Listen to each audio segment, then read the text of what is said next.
Bonjour à tous, est-ce que vous nous entendez? Est-ce que vous pouvez envoyer un petit message de confirmation pour dire que c'est bon, s'il vous plaît?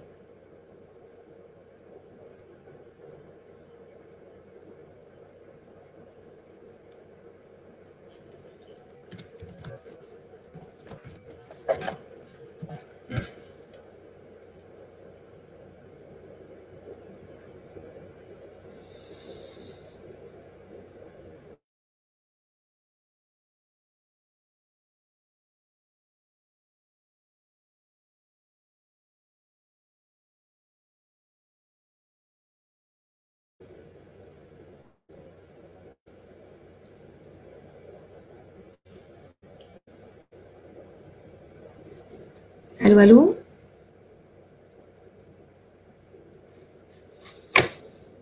Qu'est-ce que j'ai oublié de faire? Présentation. Démarrer. Je vais peut-être juste oublier de faire ça. Bonjour, est-ce que vous nous entendez? Enfin, est-ce que vous m'entendez, moi?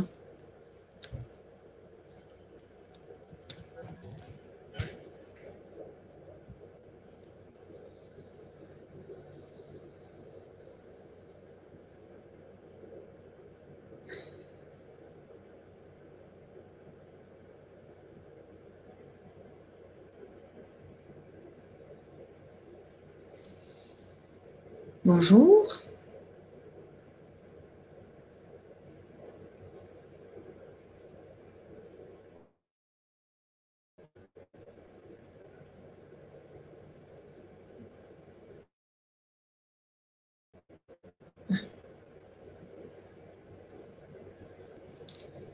Ah. Donc, est-ce que vous m'entendez bien, que vous voyez bien, s'il vous plaît, pour qu'on puisse commencer?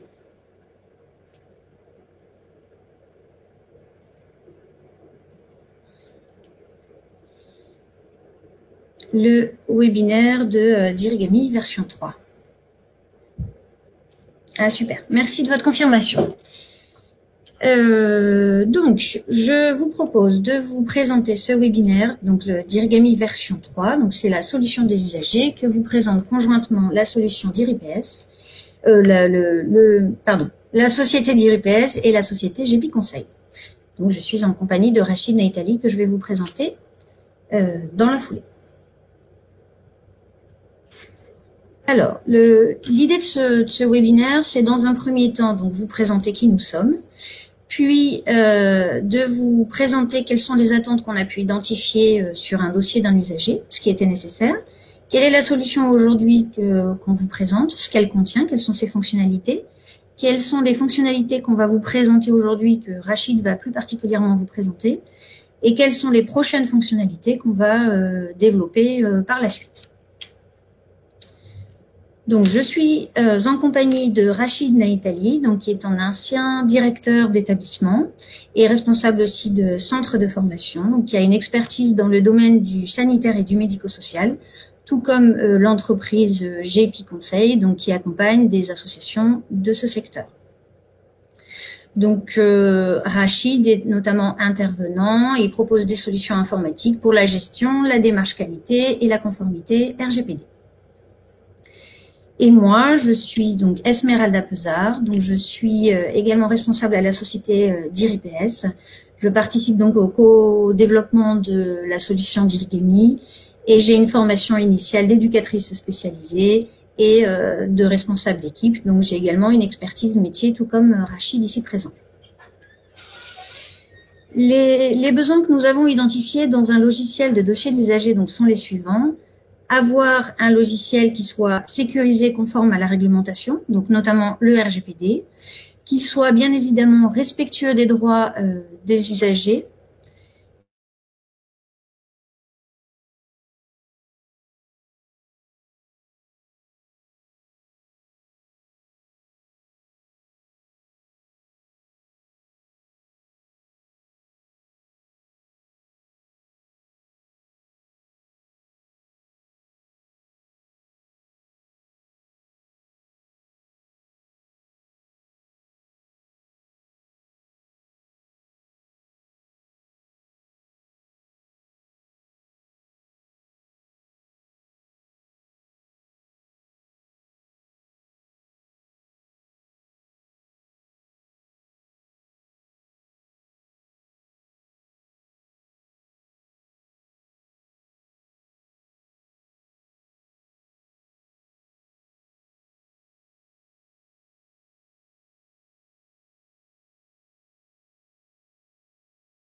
Voilà. Est-ce que normalement c'est reparti?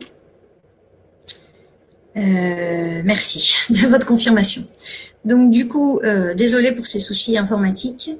Je disais que l'idée c'est d'avoir un logiciel qui soit intuitif pour la plupart des utilisateurs, de l'éducateur jusqu'au responsable, qui soit le plus complet possible et donc avec un système de modules complémentaires. Ces modules complémentaires peuvent être donc bénéficier de la partie module dossier de l'usager, d'un autre module qui peut être la facturation des usagers. Après, on peut avoir un autre module qui est la participation aux frais d'hébergement, qui est le module ressources. Et puis encore un autre module qui est la télétransmission différentes caisses d'assurance maladie et organismes complémentaires, notamment pour tout ce qui est en lien avec la facturation. Et par la suite, il y aura d'autres modules qu'on va vous présenter avec Rachid. Les fonctionnalités que nous avons à disposition aujourd'hui dans l'outil, sachant que c'est un outil qui est évolutif et qui évolue vite et bien, puisque nous sommes deux sociétés qui co-développons cet outil. Donc bien évidemment, l'idée c'est d'avoir des droits utilisateurs que vous pouvez paramétrer à vos besoins et gérer en direct. D'avoir un dossier administratif, donc je disais le plus complet possible, avec des notifications, le parcours de l'usager, différents champs. On a déjà vu, je vous invite à vous reporter au webinaire 1. D'avoir une gestion documentaire dans laquelle on stocke tous les documents de l'usager. D'avoir un calendrier des présences et des absences qui est bien évidemment en corrélation avec la facturation. D'avoir tout ce qui est un tableau de bord, donc vos statistiques pour pouvoir réaliser vos rapports d'activité. Et dernièrement, nous avons intégré l'agenda de l'usager et des professionnels et des moyens. Donc ça, c'était le webinaire version 2, qui reprend les différents noms d'accompagnement que peuvent avoir les usagers. Et l'idée, c'est bien évidemment d'avoir un accès à l'usager, d'un accès à son dossier par l'usager lui-même, pour respecter la réglementation. Aujourd'hui, donc Rachid va vous présenter la partie des évaluations et du projet personnalisé, donc je lui laisse la main. Bonjour à tous. D'abord, un bonjour à Madame Capel, à Monsieur Fugetta et à l'Institut Camille Miret, avec lesquels nous avons eu beaucoup d'échanges. Je vais vous présenter très rapidement l'esprit de notre intervention. D'abord, nous avons pour ce dossier d'usager une logique, suivre le parcours de l'usager, avec bien sûr d'abord le respect du droit des usagers, notamment le respect de la vie privée. Deuxièmement, le droit d'accès aux informations figurant dans le dossier. Troisièmement, le partage des informations utiles entre les différents professionnels dans le respect dû au secret professionnel. Enfin, une démarche d'amélioration de la qualité du service rendu dans le cadre de la mission exercée. Voici les principes fondamentaux. Le projet personnalisé est bien sûr au cœur du logiciel et il respecte intégralement les dispositions générales de l'ANESM, maintenant HAS. D'abord, une évaluation de l'usager, le recueil de ses besoins, le recueil de ses attentes, l'élaboration du projet, la réalisation du projet et à nouveau l'actualisation du projet avec évaluation, recueil des besoins, etc. Vous avez le cycle qui vous est présenté. Le logiciel intègre d'emblée le GEVA, la grille d'évaluation GEVA qui sert aux personnes handicapées, le Séraphin PH qui est l'avenir très proche pour les établissements accueillant des personnes handicapées, les grilles Agir et Pathos qui concernent les personnes âgées et bien sûr et surtout votre grille. Je n'ai pas cité Désir, etc. Toutes les grilles peuvent être intégrées, y compris celles que vous voudrez bien élaborer pour vous. Le principe est simple, le logiciel vous facilite la vie en procédant de la façon suivante. Il vous propose, à partir des grilles d'évaluation intégrées, d'abord les fonctions à évaluer. Vous avez ici un modèle d'évaluation qui est fourni par le GEVA, le niveau qu'a les personnes de la fonctionnalité. Vous retrouvez ça dans Agir, dans les évaluations GEVA, c'est des niveaux de 1 à 3. Réalisation effective de la personne, côté A, B, C, D. Les facilitateurs humains, techniques, nous avons relevé bien sûr sur les captures d'écran ce qui était affiché. Mais H, ça veut dire humain, T, ça veut dire technique, et les obstacles que rencontre la personne, humain, technique, etc. Et bien sûr, les observations que vous notez. Ça va très vite puisque toutes les informations, toutes les fonctions vous sont proposées pour la population que vous avez l'habitude d'accueillir et vous ne faites que sélectionner les réponses qui correspondent à l'usager. Une fois ceci réalisé, le logiciel vous propose automatiquement la liste des besoins correspondants. Là, vous allez, le logiciel, après la sélection des besoins, on propose les actions à entreprendre sélectionnées dans l'offre de service de l'établissement. Les prestations, en principe, sont définies par Séraphin ou par les conventions qui sont faites avec les organismes au moment de l'autorisation de l'établissement. Voilà pour ce qui concerne les actions proposées. Une fois que celles-ci sont proposées, eh bien, vous avez à les négocier avec l'usager de façon à réaliser avec lui son projet personnalisé et le mettre en œuvre.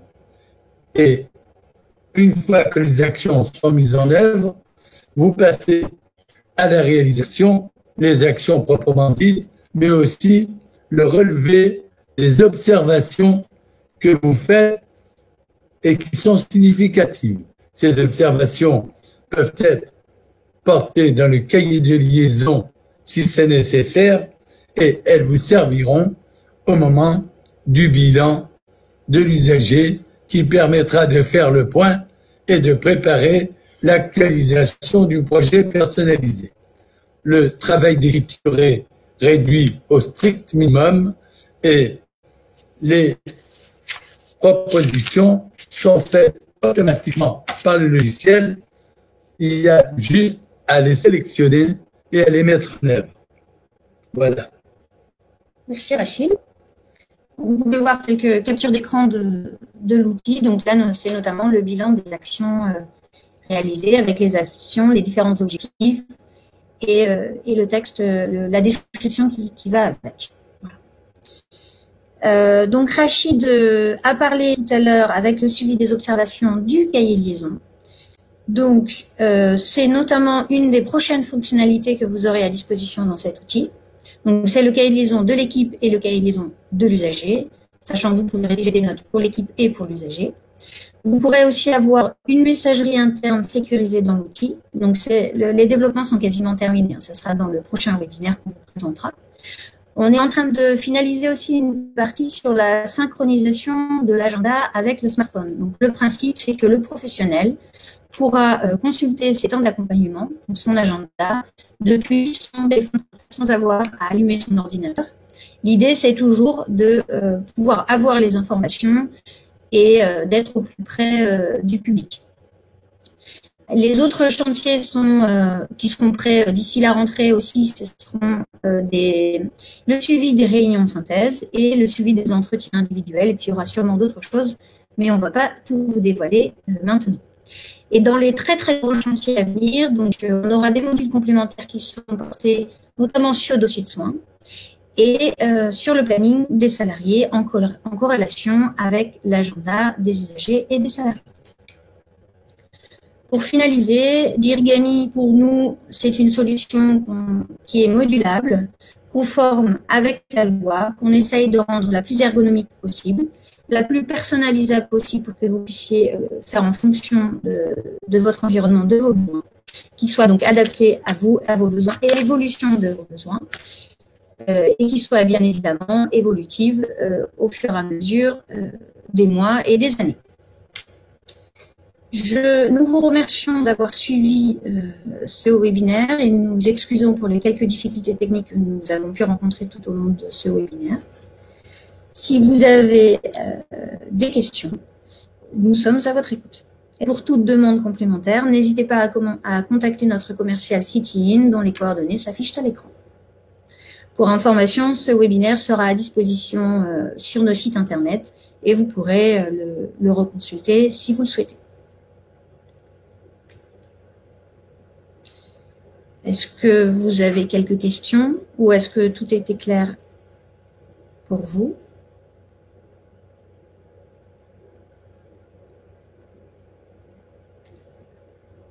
Donc, il y a des questions qui sont en cours de rédaction.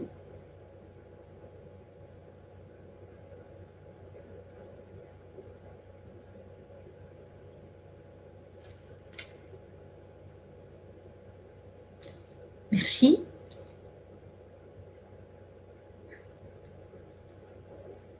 Monsieur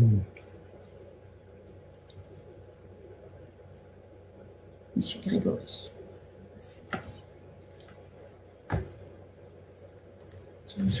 Alors, j'attends une dernière remarque. Donc, il y a une question de est-ce qu'il y a une possibilité de transférer les données entre le logiciel qu'on a déjà en version client-serveur et le nouvel outil? La réponse est bien évidemment oui. L'idée, c'est de récupérer le plus de données possible. Donc après, on pourra faire une étude dans ce sens, enfin un devis dans ce sens pour répondre à ce besoin. Mais l'idée, c'est effectivement de réaliser ce transfert de données. S'il n'y a pas de questions complémentaires, je vous propose d'essayer de partager mon écran pour vous présenter rapidement l'outil parce qu'il nous reste quelques minutes.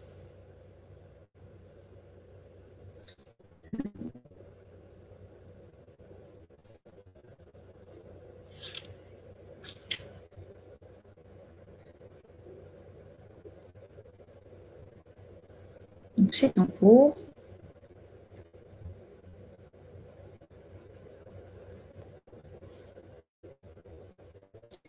Donc, je vais minimiser ça. Voilà. L'idée, c'est de vous présenter donc le dossier d'un usager qu'on a ouvert différentes fenêtres de l'outil pour que ce soit tout de suite disponible. Donc, vous avez la partie évaluation qu'a présenté Rachid tout à l'heure. Donc, ici, vous retrouvez les différentes fonctions, niveau, réalisation, facilitateur, etc., avec les besoins, les prestats et les actions. Donc, ils sont le cycle de la réalisation de l'évaluation. Une fois qu'on a fait cette évaluation, du coup, on a aussi un item qui nous emmène dans le projet personnalisé. Donc, je suis désolée, il y a un petit temps de chargement où on va retrouver les actions. On a défini des objectifs principaux, des objectifs opérationnels, quels sont les pilotes de chacune des actions, la période dans laquelle l'action va être réalisée, si ça a été réalisé. Donc, on retrouve le cheminement. Le projet personnalisé est directement issu de la partie évaluation que vous avez pu créer en amont. Et puis après, vous allez pouvoir retrouver l'item bilan, qui est donc la synthèse et le cycle que vous a proposé tout à l'heure, Rachid. Et une fois qu'on a fini le bilan, on va pouvoir régénérer une nouvelle évaluation par la suite. Rachid, vous avez également parlé de la partie observation, donc qui est le suivi des observations concernant un usager, qui va se présenter de la sorte dans l'outil, avec les différents champs que vous allez pouvoir renseigner, sélectionner en fonction de ce que vous voulez compléter comme élément. Et donc, cette observation pourra être reprises par la suite dans le cahier de liaison de l'équipe. Voilà un peu. Donc là, on va retrouver sur la gauche tous les menus qu'on peut avoir, qui vont être la partie administration, donc c'est les droits des utilisateurs. La partie organisation, c'est la structure de votre structure, si je peux me permettre. C'est le fonctionnement par défaut de l'outil, tout ce qu'on va pouvoir pré-paramétrer dans l'outil. Après, on va retrouver le menu du dossier des usagers avec les différents sous-menus de chacun des dossiers. Donc, à chaque fois, il y a un système de liste qu'on retrouve, qu'on peut exporter. L'agenda des usagers, des professionnels et des moyens. L'édition qui correspond à si vous avez des états spécifiques ou le calendrier des présences, par exemple, qu'on va pouvoir éditer. Et puis les annexes qui alimentent toutes les listes déroulantes que vous avez à disposition dans l'outil. Voilà, je pense que je vous ai grosso modo présenté l'outil que nous avons à disposition. Je vous remercie, nous vous remercions avec Rachid d'avoir suivi ce webinaire et puis nous vous tiendrons informés pour le prochain quand il sortira. Merci à tous et très bonne journée, en espérant qu'elle ne soit pas trop chaude. Bonne continuation et bonnes vacances. Merci Rachid. À vous aussi. Au revoir.